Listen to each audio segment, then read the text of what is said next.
Fig fam, figs and coffee. How are we?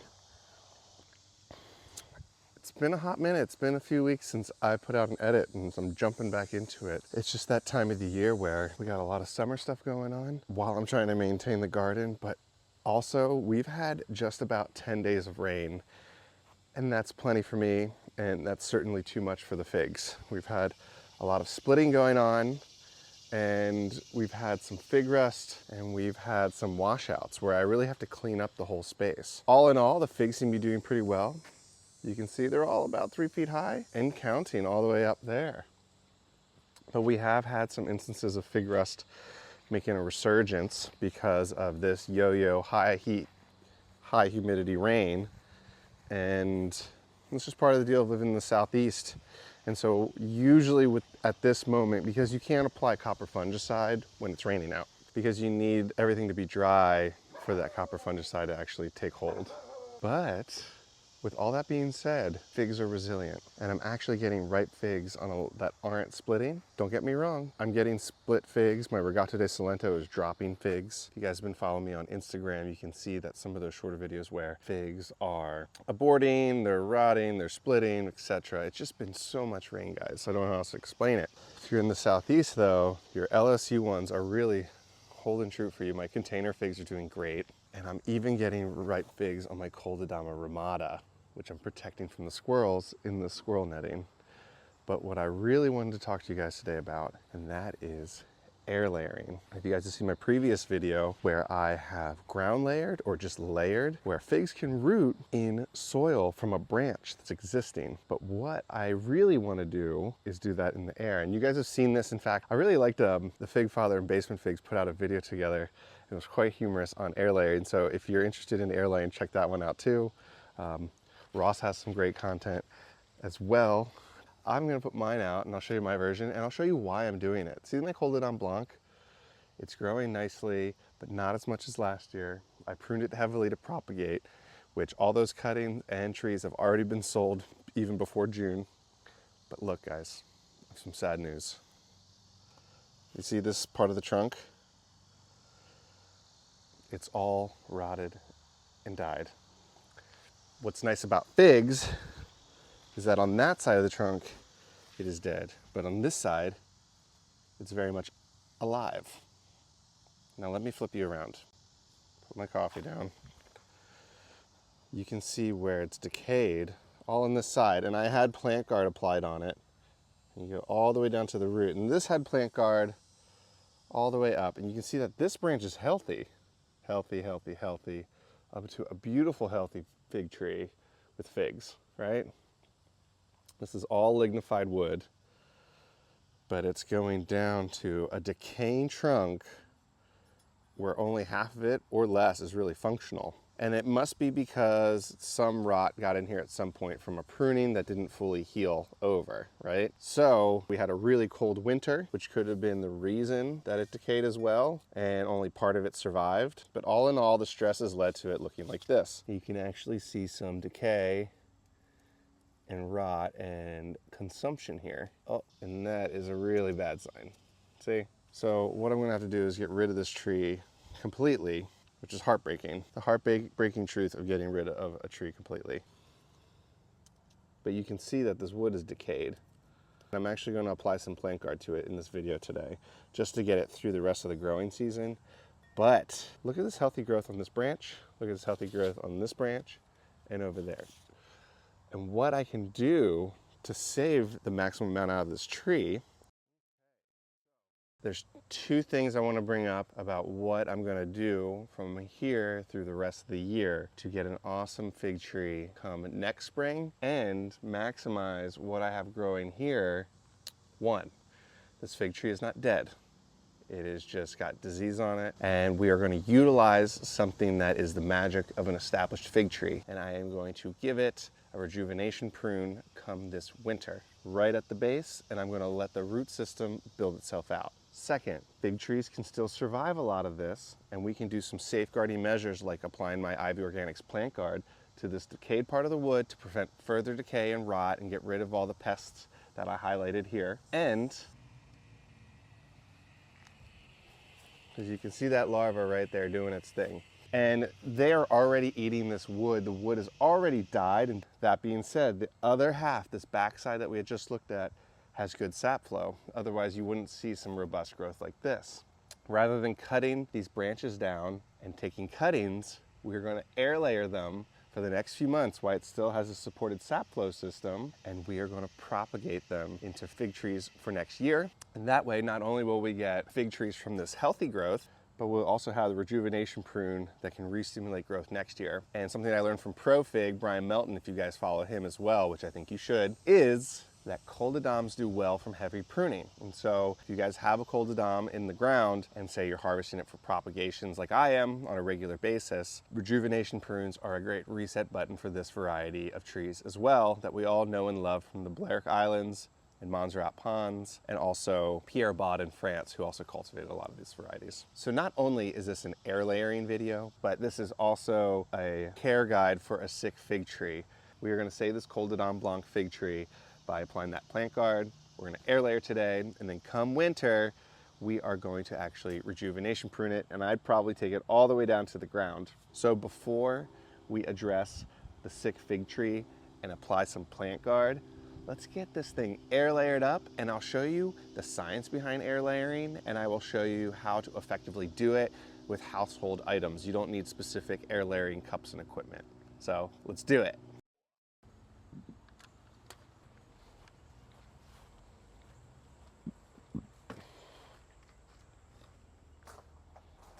Need new panels. Harbor Freight greenhouse. Lasted me for years, but I gotta update the panels every once in a while. Ah yes, a little light on the subject.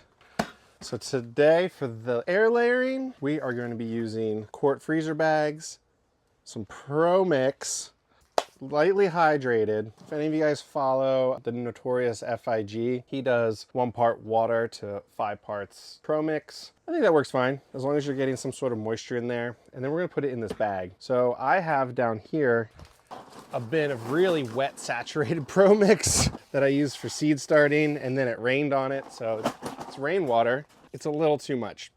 So I'm gonna try to cut it in a pot. And if you're not sure what the ratio is for hydration of your soil or your rooting mix, because you can also use, like I use a coconut coir perlite 50-50 blend that you can use for air layering as well. I just don't have any hydrated bricks or perlite available, so I'm using my Pro Mix, which is great for my seed starts. But see when I squeeze this ball, ooh, you see like hardly any moisture is coming out, but it's been completely absorbed. So that's kind of the hydration level you want.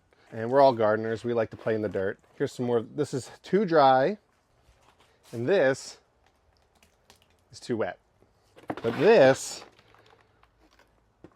is darker because it's hydrated, and it's really got no moisture coming out unless I squeeze it really hard, but I'm a pretty strong guy. So, nice big mess here, but we're gardeners, so it's all good. But I do like to clean up afterwards, so let me rinse my hands off. Go ahead and clean off this space.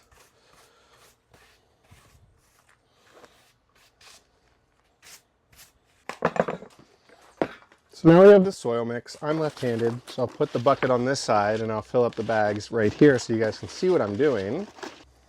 I'm gonna fill these bags.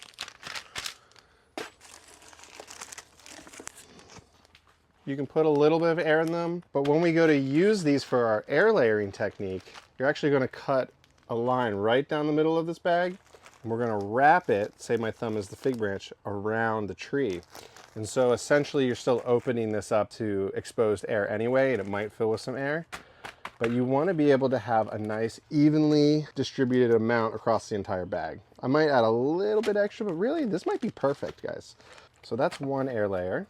And I'm not using the specific, here I'll show you. I have these air layer cups, and yes, they do work, that's fine. But these bags tend to have a little more porosity to them, and you'd be surprised how well things root with a little bit of airflow through the soil.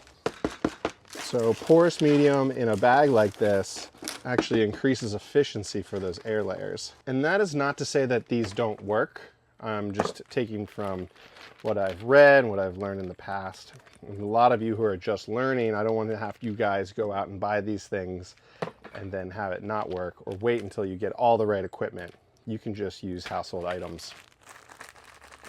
So my two propagation mixes of choice are coconut coir and perlite, or a pro mix option of evenly distributed soil in a bag.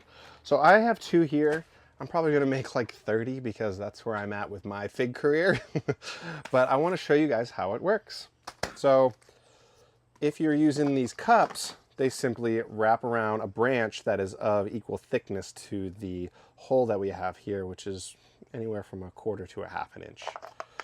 That kind of holds. I put zip ties on it. You're good to go. These bags are gonna be slightly different.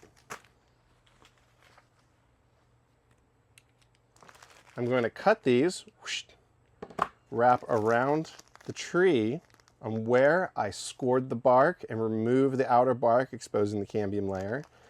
And then I'm going to essentially tie it around that space, and then I'm going to wrap this in tin foil. So let's go check it out.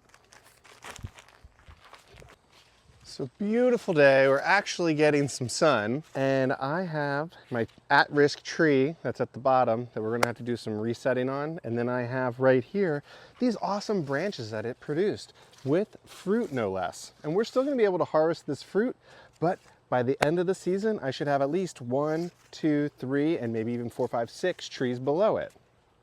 So one thing to point out about fig trees, and this is if you ever take cuttings, is the cuttings closer to the top of the tree with the terminal buds, they will have the most amount of auxin in them.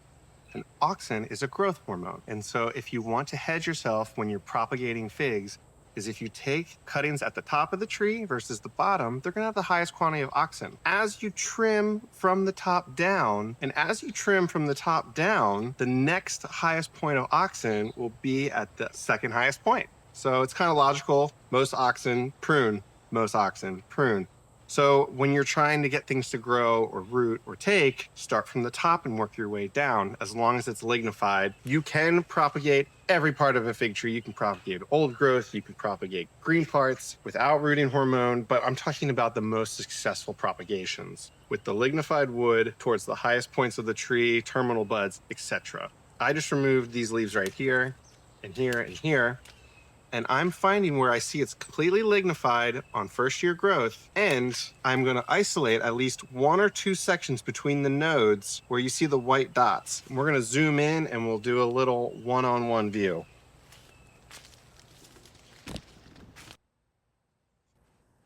Perfect. So I ripped these off right here.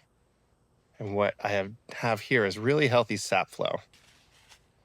Remember, I was using these earlier, so I want to make sure they're nice and clean, and I sharpened them earlier. Look at that. Okay, now that they've dried, now we can go ahead. I'm going to remove the bark all the way around this lignified wood.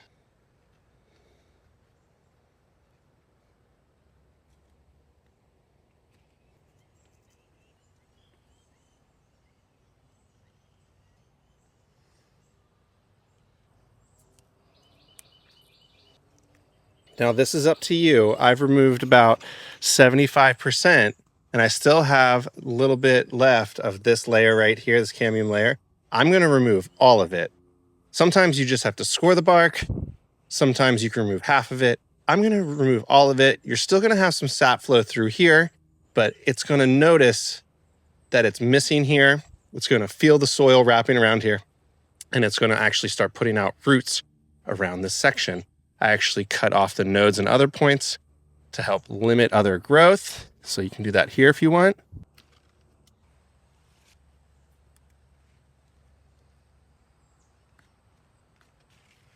So now you can see here, I have removed the outer bark layer, and I removed it down to the top of this node where these lenticles are, and to the bottom of this node, and you can kind of see the lenticles right here. So now we have a totally exposed piece. It's still getting some nutrient flow, but it's exposed. And what I'm going to do is I'm going to wrap this using the bags that we did in the greenhouse. Because we're going to wrap around this tree, you see this bag here? You can kind of measure it accordingly. You see it's below that branch up there, and it's below where we had taken off the soil. So what I'm going to do is I'm going to cut the bag right down the middle. Ta-da! Just like that. And this is the contact, right?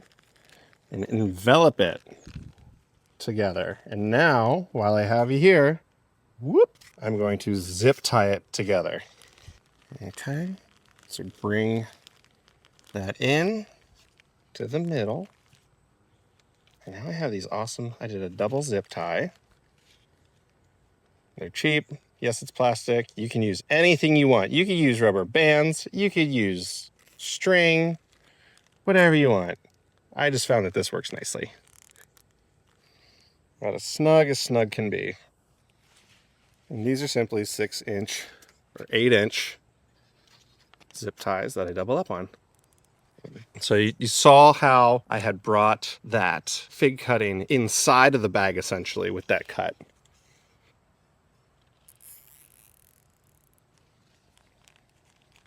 And I want that totally tight. I want it to feel like I've created a potted fig in this space. But you'd be so surprised how porous this medium still is, and it's going to be just perfect for this fig tree. And so what we're essentially doing is we're creating a potted fig that's suspended up here, but completely wrapped around where we had removed that bark layer. Now you have all these frills. I like to take them off so they're not poking anyone in the eye. And would you look at that? It's not too wet, not too dry. Nice humidity in there where it's going to hold the moisture.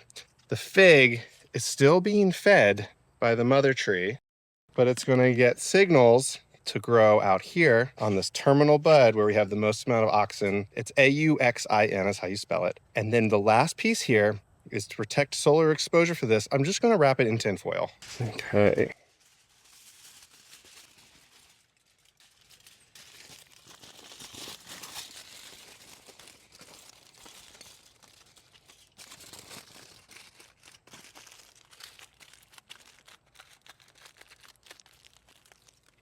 It adheres pretty well. I wouldn't be too worried about it unless we had a hurricane.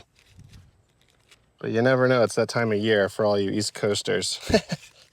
Be safe out there. So now I have something that looks like a baked potato on my fig tree. And let's bring you back out. So the time it takes for something like this to root takes about the same time, maybe a little less, most likely a little less, but I don't want to guarantee it, as a rooted fig cutting. And the best part is when this finally takes, you can just drop it into a container and let it grow. But aim for about 2 months. We are now in the middle of August. So September and October, we have a lot of growing season left here in Wilmington, North Carolina. So if you're in zone 8 on the East Coast like I am and have a nice long fall ahead of you, now is a great time to get your air layers in. If you're in the Pacific Northwest, you better get on it now. If you have to wait, that's totally fine. Roots really like 70 degrees or more for daytime temps. And even in the nighttime, you really don't want to drop below that 65 mark. So if you're seeing this video now and it's a little later in the season for you, save this and rewatch it come early summer next year. And if you're in the Southeast, probably all the way up to mid-Atlantic region where you're gonna have good fall temps in October, you could probably do this now. And if you're in California, go ahead, you got months to do this too. I like to do this when temperatures are a little more sustainable, when it's the peak heat of summer. It can be a little stressful on the trees, so that's why I'm doing it mid-August now when the heat kind of broke a little bit. But I'm starting from the top and I'm working my way down. Fig trees are resilient. I'll say that again, fig trees are resilient after their 3rd year. When you're experimenting with things like this, they will recover better for you when they're mature trees. And I'm doing this from the best option, but there's still other good options of doing this, whether it's with the cups, whether you want to do it lower down on the tree. Say you're trying to split a tree in half, you can totally air layer it first rather than just trying to propagate it. You're almost hedging your success. And it's the same method as ground layering if you guys ever wanted to bend a branch down and put it under the soil level. This fig right here is set up for success, the highest up. I can do one down here later. and I could do one on this branch. I could do one on this branch too. So I'm gonna get cracking on some of these. I hope this was helpful for you if you're curious about air layering. And the second half of this video, I'm going to show you how I use my plant guard on a dead section of a fig tree to keep it protected until this winter when I give it a rejuvenation prune. So check this out. All right, guys, Ivy Organics. This is in white. My favorite is Grige because it is literally the color of a trunk of a fig tree, but white does just fine. This stuff's the best thing I've ever put on my fig trees. It actually helped get this fig tree through the growing season thus far, and I'm gonna reapply it. So even though this had dieback, this dieback had been happening since the winter time when it woke up, but the plant guard actually protected it through the entire growing season so it could actually continue to grow up like this and survive and even produce fruit this year. And so I'm really grateful for it. I put it on all my trees because I prune my fig trees a lot and my mother trees do get stressed. And we're in the humid southeast where there are a lot of pests. And we're in the south where the UV index can exceed 8, 9, 10 and go up into that 9, 10, 11 world, where if you don't have a nice covered canopy, can put stress on your fruit trees. This stuff's super easy to use. It lasts, it's organic. It's really just like a lot of diatomaceous earth, limestone, different minerals, super organic. And it's just utilizing what already exists on earth and it actually smells really good. And then it has these essential oils that you just add in. And it's all portioned out for the can. And if you only want to use a little bit, you just appropriate it. But since I'm making a big batch, I'm probably going to put it on all my fig trees. And then you just fill the can up to the top. And you can fill it up with whatever water receptacle you have. But if you're cool, you would have a watering can like this fish right here that all the cool people get to use. You can use a stick to stir it up, piece of mulch. Oh yeah. You know, this is really just, if you look down at the line, I see where it kind of heals and it's unaffected and it's alive again. Just by chipping away here, I can see the live piece here. So I'm probably going to prune it down to the ground and let it bush out on its own, eventually deciding where the main trunk is going to be again. Or because I'm in the southeast and we just have variable climate shifts in the wintertime, I might just let it grow as a bush, but we'll see. So I'm going to mix that all up and then I have a paintbrush. I'm going to dip it in nice and hearty and I'm just going to brush it on. This is a seasonal fix that I saw in the spring and I managed with the plant guard. And what it does, and I've done this on like my Figo Preto before I did a rejuvenation prune, was it just lasted me through the season. Sometimes it's nice, you could peel away the bark if you want, or you can just salvage what you have. And you really want to, on a sick tree, you really want to like coat it. And then you want to coat the healthy part as well to protect it from further damage. And when the pests and bacteria can get caught in that watered area and that moisture and just duplicate and continue their ravaging of tree trunk. So this kind of puts a stop to it. And again, the damage has already been done. I can't reverse the damage, but I can prevent further damage, and that is fantastic. And then what I can do is I can save the tree for the rest of the season. I can get figs off of the tree. I can get air layers off of the tree. And then come next year, we will start anew. A fresh bush will emerge from the root ball of the fig tree. And if you guys have seen my rejuvenation prune videos, you understand how that works. And if you haven't, check that out. Another reason why fig trees are awesome. And that you can grow fig trees true to type from the rootstock.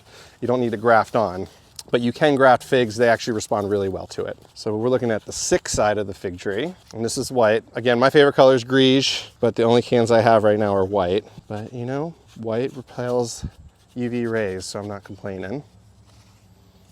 I am a little sad. This is a 3-4-year-old tree. It looked amazing last year and the year before.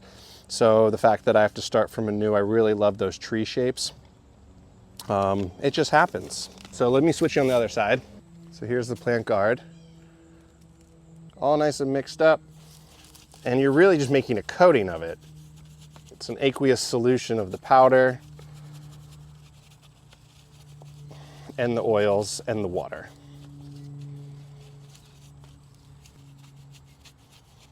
And if it's got some of the dead rotting area, I'm gonna cover it up, and I'm not just covering up the top, I'm trying to shove it into the cracks. I'm also not worried about getting it on the leaves. It actually respirates really well with the tree. This will come off in rainfall if it's lightly on there. but once it's dry and thick on here, that diatomaceous earth and that mica and limestone will really create a nice cemented shield that'll last for months, even in our wet East Coast conditions. If you're in like West Coast, like I'm sure it'll last you all season, but we have to apply it a few times here on the East Coast. So if you have a fig tree with some exposure like this and you don't want to see further rot, and hopefully unlike me, you don't have 100 other fig trees to take care of, you can put a little bit of the plant guard there. But I'm actually going to do a few more air layers out here.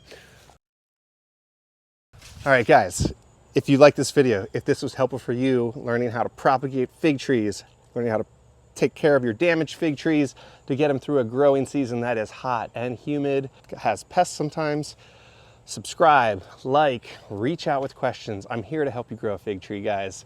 Cheers, fig fam.